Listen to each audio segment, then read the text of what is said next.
우리가 어떤 문제나 상황을 만났을 때 또 아픔이나 어려움을 겪고 있을 때 우리는 하나님께 기도하게 되는데, 기도하는 사람은 반드시 바라는 게 있잖아요. 기도하고 나면 상황이 좀 좋아지거나, 이제 한 번에 확 이렇게 다 회복이 안 되더라도 조금씩 차도가 보이거나, 그죠?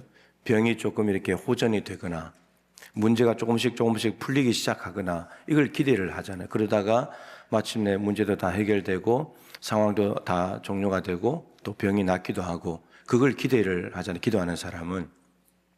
근데 그럴 경우가 있죠. 그럴 경우가 많이 있는데, 오늘 이제 보고 싶은 것은 반대가 되었을 때, 하나님께 우리의 문제와 상황과 아픔을 가지고 기도했는데 기도하고 난 뒤에 더 상황이 안 좋아지거나, 더 병이 더 나빠지거나, 일이 더 커지거나, 이렇게 됐을 때는 어떻게 해야 되는가? 어떻게 해야 돼요? 그런 일을 안 당해 보셨어요? 기도하고 났는데, 하나님께 매달리고 났는데 더 어려워졌을 때, 이런 일을 사실은 겪는 것이 참 많이 있는데, 오늘 이제 우리가 이럴 때 이게 우리의 삶의 현실이니까 이걸 어떻게 할 것인가, 오늘 말씀을 통해서 좀 확인하면 좋겠다 싶습니다.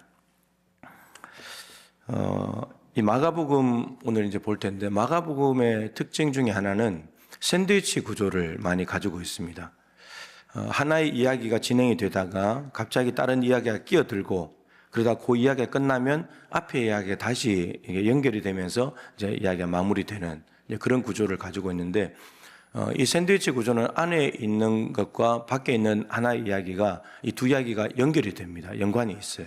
일부러 이제 그렇게 이제 해놓은 건데, 오늘 이 본문이 이제 일부만 두 절만 읽었지만, 사실은 이 본문은 앞에 야이로의 이야기가 시작되다가 갑자기 혈루증 걸린 여인이 이제 끼어드는 그 일이 벌어지고, 그 일이 마무리가 되고 난 뒤에 다시 야이로의 이야기가 시작됩니다. 오늘 읽었던 본문은 이제 야이로 이야기가 중간에 끊어졌다가 다시 시작되는 지점입니다. 그래서 오늘 본문에 아직 예수께서 말씀하실 때 이제 이 말이죠.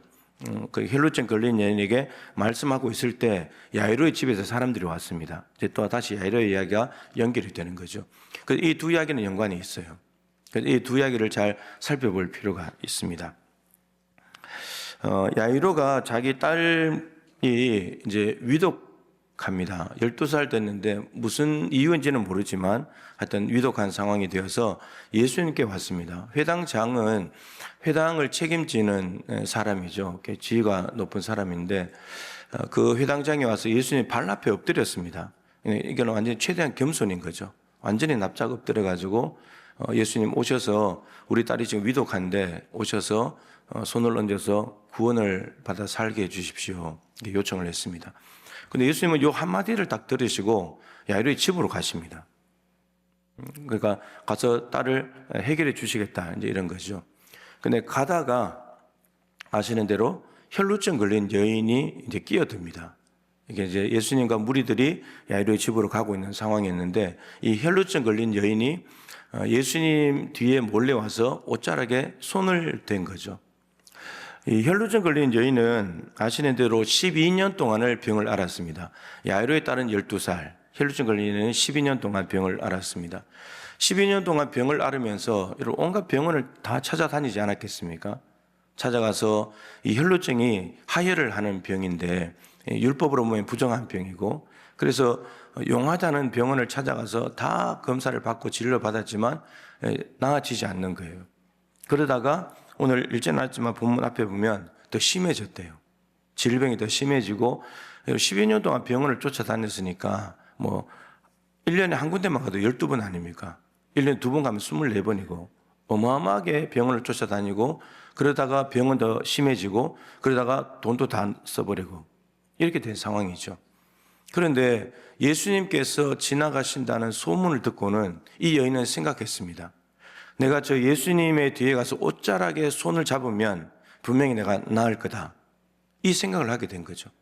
그래서 이 여인이 예수님 뒤에 무리들 틈에 와가지고 옷자락에 손을 댔습니다. 그때 손을 대자마자 이 혈루증이 닿아버리면 이 닿는 것들이 다 부정해집니다. 부정한 병이 옮아가기 때문에. 근데 예수님이 옷자락에 손을 댔는데 부정이 예수님께로 올라가서 예수님이 부정하게 된 것이 아니라 예수님으로부터 능력이 거꾸로 돌아와 가지고 이 혈루증 여인의 병 근원을 말라버리게 했습니다. 그러니까 응급처치를 해서 지혈을 한 것이 아니라, 더 이상 피가 나지 않도록 한 것이 아니라 피나는 근원을, 속에 무슨 이유인지는 모르지만 그 근원을 치료해버렸다는 거예요. 예수님께서 이 여인을 찾습니다. 그때 제자들이 그러죠. 예수님, 무리들이 밀려가지고 손이 닿은 겁니다. 근데 예수님께서는 분명히 자기 몸에서 능력이 빠져나갔다는 것을 알아차리셨기 때문에, 그러니까 밀려서 닿을 수밖에 없는 것이 아니라 의도적으로 손을 댄 사람이 있다는 거죠. 또 많이 말씀드렸잖아요. 여러분, 예수님의 옷자락에 손을 댄 사람은 한두 명이 아니에요. 근데 예수님은 예수님의 옷자락에 손을 대면 병이 나을 거라는 믿음을 가지고 손을 댄 사람은 예수님이 알아본다는 거예요. 여기에 그냥 시간이 돼서 예배하러 온 것인지 아니면 정말 예수님을 만나기 위한 믿음으로 왔는지를 예수님은 아신다는 말이에요. 예수님은 아신다고. 우리는 다 믿음이 있는 것 같고 여기 온 것 같지만, 근데 예수님은 믿음을 가지고 여기에 앉아있는 사람을 아신다는 겁니다. 그냥 옷자락에 손댄 사람이 아니라, 밀려서 닿은 사람이 아니라 의도적으로 손을 댄 사람이 있다는 거예요. 예수님은 그를 능력이 나간 걸로 알아차리셨다는 거죠. 예수님이 이 여인을 찾아서 말씀하셨다. 내 믿음이 너를 구원했다. 네가 내 옷자락에 손을 대면 낫겠다는 그 믿음, 그리고 사람들 틈바구니로 와서 옷자락을 잡는 그 용기, 생각에 멈추지 않고 행동으로 옮긴 것, 내 믿음이 너를 구원했다. 이렇게 말씀하셨습니다. 여러분, 이 혈루증 걸린 여인과 대화를 나누다 보면 시간이 갔을 거 아니에요. 시간이 지체되고 있잖아요. 누가 제일 속이 탔을까요? 야이로가 제일 속이 타죠, 지금. 딸이 위독해서 빨리 예수님 가야지 딸을 예수님께서 치료하실 수 있는데, 이 혈루증 걸린 여인이 갑자기 손을 대면서 시간이 지체되고 있단 말이에요. 시간이 지체되면서 야이로가 제일 속이 타는 거죠. 이 여자가 병 낫는 거는 아무 문제도 아니에요. 내 딸이 지금 죽게 생겼는데 예수님은 왜 지체하고 계시는가? 그리고 저 여자는 왜 갑자기 끼어들어가지고 내 딸 목숨이 지금 위태로운데, 뭐 온갖 생각이 다 들 수 있는 그런 시간이 흐른 거예요. 얼마간의 시간이 흐르는지 모르지만. 야이로가 여러분 심정이 어땠을까요? 얼마나 마음이, 그죠? 속이 탔겠습니까? 자, 그러고 있는데 야이로의 집에서 사람이 옵니다. 오늘 아직 말씀하실 때 사람들이 왔습니다. 말하기를 딸이 죽었습니다. 그러니까 그 얼마간의 시간이 지체되는 사이에 딸이 죽어버렸다는 거예요. 다르게 말하면 야이로가 예수님께 납작 엎드려가지고 내 딸을 좀 오셔서 고쳐주십시오 하고 기도를 했는데, 기도하고 난 뒤에 상황이 더 나빠져서 딸이 죽어버린 거예요. 예수님이 가시면 딸이 나았을 텐데 시간이 지체되면서 어쨌든 이런 상황이 발생을 했고, 근데 야이로는 딸의 목숨이 붙어 있었는데 목숨이 끊어져 버린 거죠. 소망이 있었는데 절망으로 바뀌어져 버린 거예요. 예수님 찾고 난 뒤에, 예수님을 안 찾았다면야 뭐 그냥 돌아가서 장례하면 될 일이지만, 근데 그것이 아니잖아요, 그죠? 예수님께 분명히 의탁했고 예수님이 가시고 있는 중이었는데, 근데 딸이 죽어버렸으니까 상황이 완전히 나빠지게 돼버린 거죠. 야이로는 오만 생각이 다 들었을 겁니다. 그죠? 저 여자가 왜 갑자기 끼어들어가지고, 예수님은 보니까 의도적으로 하여튼 멈추고 계신 것 같아요. 이런 상황들을 이 야이로가 어떻게 해야 되는가? 종들이 이제 딸의 부고를 알려주면서 선생님을 더 괴롭게 안 하셔도 될 것 같습니다. 이렇게 말합니다. 이 말은 이제 딸이 죽었으니까 예수님 가셔봐야 할 일이 없습니다. 가서 우리는 장례만 잘 치르면 됩니다. 이제 이런 말인 거죠. 이 종들이 알려준 말은 사실이죠. 딸이 죽은 것도 사실이고, 이제 이들이 생각할 때는 굉장히 합리적인 말이죠. 그리고 예수님께 수고를 더 할 필요가 없다는, 예수님께를 배려하고 예의를 갖춘 말처럼 보입니다. 그런데 이것은 한편으로는 유혹이죠. 예수님을 모르는 불신에서 나오는 말입니다. 예수님과 다른 길을 가게 만드는 거예요. 예수 믿지 못하게 만들고 다른 길을 가게 만드는, 하나의 이 믿음을 흔들게 만드는 들려오는 소리예요. 가장 사실적이고 합리적인 말 같지만, 야이로가 이제 이 말을 뛰어넘어야 되는데 어떻게 뛰어넘을까? 예수님의 반응이 중요합니다. 오늘 본문에 35절이죠. 그 하는 말을 곁에서 들으시고 그러니까 종들이 왔고 야이로가 있고 또 혈루증 걸린 여인 사람들이 많이 있는 곳에 종들이 와서 딸이 죽었습니다 라고 하는 말을 곁에서 들으셨다. 물리적으로 가까운 거리에서 들으셨다 이렇게도 이해가 되지만 헬라어 단어를 보면 흘려 듣다는 말이 있어요. 의미가. 그 딸이 죽었다는 말을 예수님이 흘려 듣는 거예요. 무시했다는 말이죠. 예수님께 아무 상관없다는 말이에요. 야이로에게는 상관이 있지만 예수님은 흘려 들으셨다는 거예요. 흘려 들으시고 딱 한마디 하셨죠. 두려워하지 말고 믿기만 해라. 야이로가 분명히 표정이 창백해지고 눈물을 흘렸을 수도 있을 겁니다. 딸이 죽었다는 이야기를 들었으니까. 덜썩 주저앉았을 수도 있어요. 소망이 있었는데 소망이 끊어졌으니까. 두려워하지 말아라. 그럼 믿기만 해라. 참 말씀을 준비하다가 이런 생각이 들었습니다. 여러분들 같으면 예수님이 어떤 말을 해주시길 기대할 것 같아요. 이런 말 듣고 싶겠죠. 네 딸이 살아날 것이다. 그런 말 듣고 싶지 않겠어요? 네 상황이 분명히 회복될 거다. 문제 해결될 거다. 이런 말 듣고 싶잖아요. 근데 예수님은 그렇게 말하지 않았어요. 믿기만 해라.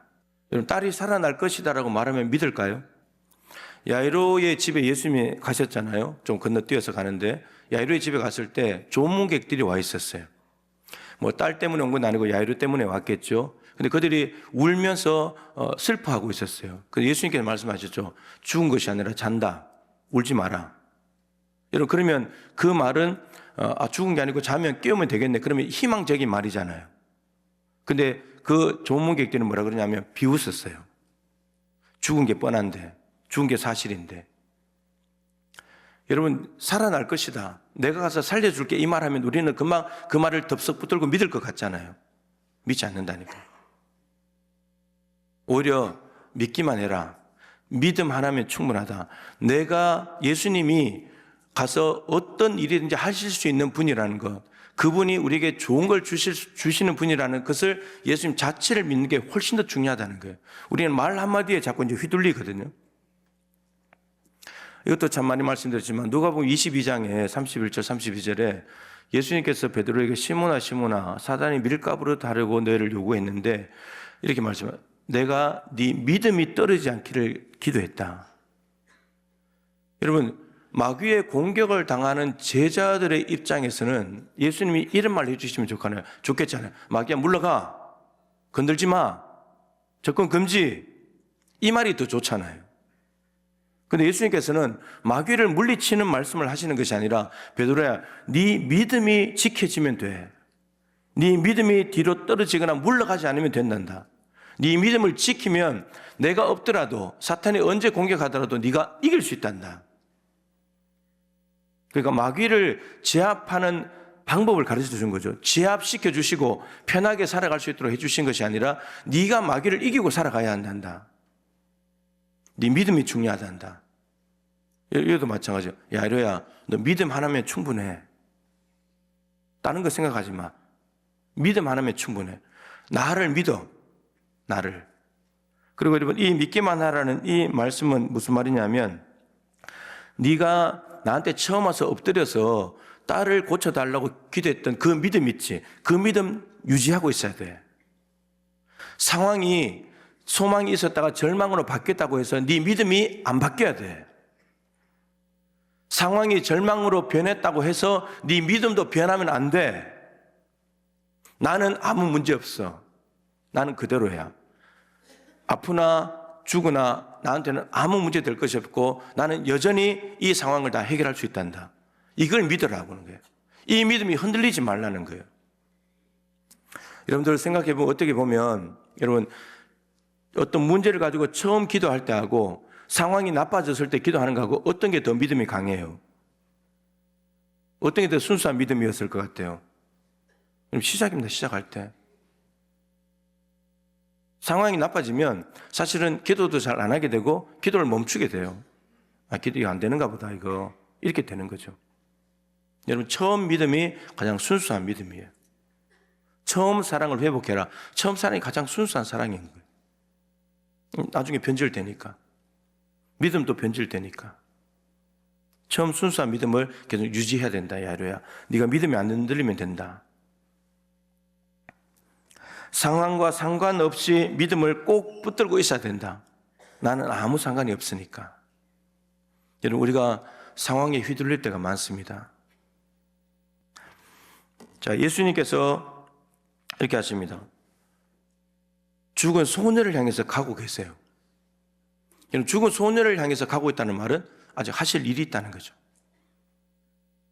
야이로의 태도가 중요합니다. 두려워하지을 잊기만 하라는 이 말씀을 정말 받아들이고 처음 믿음을 유지하고 있을까? 그것을 입증하는 게 뭐냐면 예수님이 가시는 곳으로 같이 가는 거예요. 그건 야이로가 믿음을 유지하고 있다는 말이죠.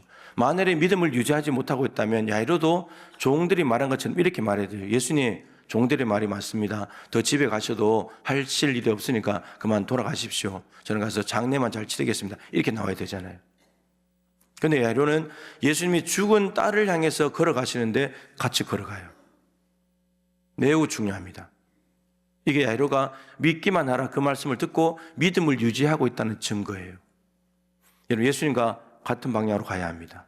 함께 가야 합니다. 그게 믿음입니다. 그게 믿음이에요.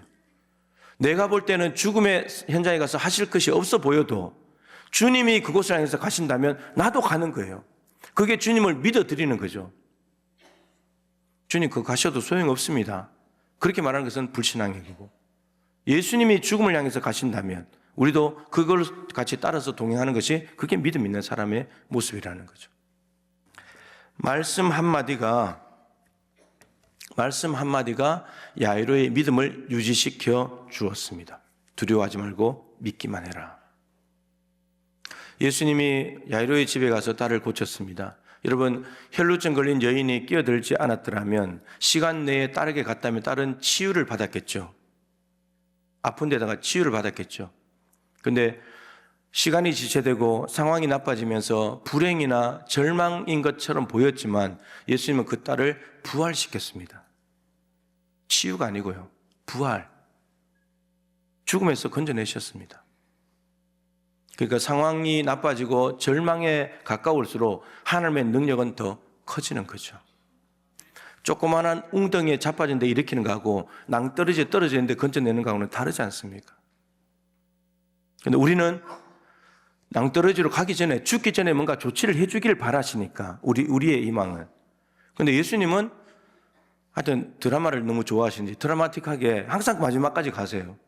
그리고 하루 전날에 건져내시든지 죽음에서 건져내시든지 하여튼 이렇게 일하세요. 그러니까 끝까지 믿음을 유지하는 걸 보시는 거죠.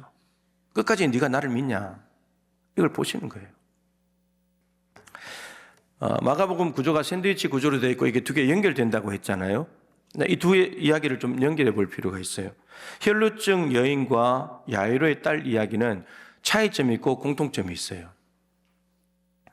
차이점은 혈루증 걸린 여인은 기도하지 않고 자신의 방법대로 병을 고치려고 애썼습니다. 그런데 이 야이로는 예수님 자신의 방법을 쓰지 않고 회당장이었기 때문에, 유대인이었기 때문에 유대 율법 지도자를 찾아가거나 의원을 찾아간 것이 아니라 예수님을 찾아왔습니다. 기도로 시작했다는 거죠. 그리고 혈루증 걸린 여인은 어느 병원이 좋다는 사람들의 말은 귀담아 들으면서 병을 고치신다는 예수님의 소문은 흘려들었습니다. 여러분, 이 여인이 12년 동안에 혈루증 앓는 동안에 예수님이 병 고친다는 이야기를 오늘 처음 들었을까요? 처음 들었을까요? 여러분, 수도 없이 들었을 겁니다. 근데 귀에 안 들려오는 거죠. 의원이 더 믿음직스러우니까. 여러분, 예수님이 기적을 한번 행하시면 그 이스라엘 땅, 우리나라 강원도 많은데 소문은 금세 다 퍼지는 거예요. 금세. 이스라엘 백성들이 출애굽해서 홍해 바다 걷는 것을 여리고성에 있는 라합이 듣고 40년 동안 기억하고 있었잖아요. 하나님의 역사 소문은 순식간에 퍼져나갑니다. 그런데 이 여인이 이때 처음 들었을 것 같아요? 아니요. 들었는데 흘려 듣는 거죠. 의사들의 말을 또 귀담아 듣는 거예요. 그러니까 이제 다 hợp의하고 나니까 이제 예수님에 대한 이야기가 들리기 시작하는 거죠. 우리가 그렇게 됩니다. 아무리 앞에서 말을 해도 흘려 들어버리죠. 그리고 사람들에게 찾아가고 다른 데 가는 게 더 빠른 것 같잖아요. 근데 그러다가 다 협의하고 더 심해지고 나면 더 이상 할 게 없으면 이제 예수님에 대한 말씀이 들리기 시작합니다. 그런데 야이로는 예수님을 돌려보내자는 종들의 말은 예수님처럼 흘려듣고 예수님이 두려워하지 말고 믿기만 하라는 말은 귀담아 들었습니다. 이게 두 사람의 차이점이에요. 근데 공통점은 두 사람은 방법은 달랐지만 시간이 갈수록 상황은 더 나빠졌다는 거죠. 둘 다 더 나빠졌어요. 둘 다 더 나빠졌습니다. 혈루증 걸린 여인도 괴로웠겠지만 여러분 신앙인의 측면에서 보면 야려가 훨씬 더 괴롭지 않았겠습니까? 하나님께 기도하고 난 뒤에 나빠졌으니까. 혈루증 걸린 예수님 의지하지도 않았고 자기 방법대로 했으니까 그것도 낙심되고 힘들었겠지만 야려가 훨씬 더 힘들었겠죠. 딸이 죽어버렸으니까 기도하고 난 뒤에 훨씬 더 힘든 거죠. 그런데 둘 다 상황이 좋아졌고 문제를 해결받았다는 사실입니다. 이게 공통점입니다. 이유는 근데 똑같아요. 둘 다 믿기만 했거든요. 믿기만 했거든요. 여러분 믿음이 그래서 중요한 겁니다. 방향이 예수님께로 향해 있기 때문입니다. 혈루증 걸린 여인도 예수님을 향해서 쫓아가고 뒤에 쫓아갔지만 야려도 예수님께서 자기 딸의 죽음을 향해서 가시는데 같이 가잖아요. 같이. 이게 믿음이라니까요. 이게 믿음을 증명하는 거죠. 내가 믿음이 있다고. 내가 예수를 믿는다고. 이게 증명하는 거죠. 정리하면 이렇습니다. 자신의 방법대로 상황을 해결하려고 하다가 더 나빠진다고 해도, 그리고 기도한 뒤에 상황이 더 나빠진다고 해도 예수님을 믿기만 한다면, 믿음으로 예수님과 함께 가고 예수님께서 가시는 길로 함께 걸어갈 수 있다면 그 사람은 하나님께서 행하시는 놀라운 일을 경험하게 된다는 거죠. 이게 여러분들이 지금 둘 중에 하나일 수 있어요. 예수님께 기도하지 않았고 그런데 어떤 일이 있었는데 상황이 점점 나빠진 사람도 있을 것이고, 기도하고 난 뒤에 상황이 나빠졌다면, 두 상황은 다르지만 해결책은 똑같은 거예요. 지금부터 예수님께 대한 믿음을 유지시켜 가는 거예요. 예수님과 같은 방향으로 가는 거예요. 변하는 상황에서 참된 믿음을 지키는 방법은 변하지 않는 예수님을 주목하는 것입니다. 상황은 변해요. 언제든지 변합니다. 그런데 우리가 이 변하는 상황에 휘둘리지 않고 영향을 받지 않으려면 예수님이 어디에 계시고 예수님이 뭐라고 말씀하시는지 예수님을 그냥 믿는 거예요. 그거면 충분해요. 그러면 예수님이 상황을 다 해결해요. 가장 선한 것을 우리에게 주시는 분이신 거죠. 여러분, 믿음 하나면 충분해요. 예수 잘 믿으면 되는 거예요. 여러분, 처음 기도, 처음 믿음, 처음 사랑 회복하시길 바랍니다.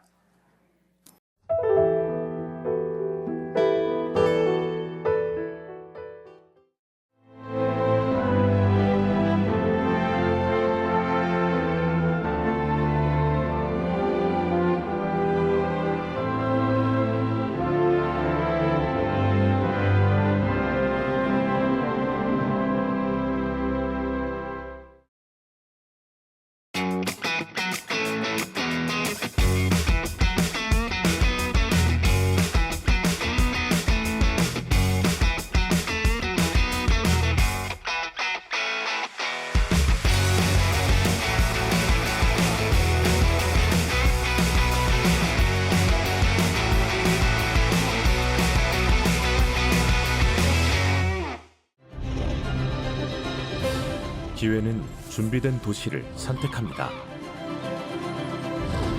대지엔 바이오, 반도체, 도심엔 문화, 하늘엔 우주. 대한민국 미래 산업의 새로운 가능성을 열어가는 곳. 격이 다른 도시, 순천입니다.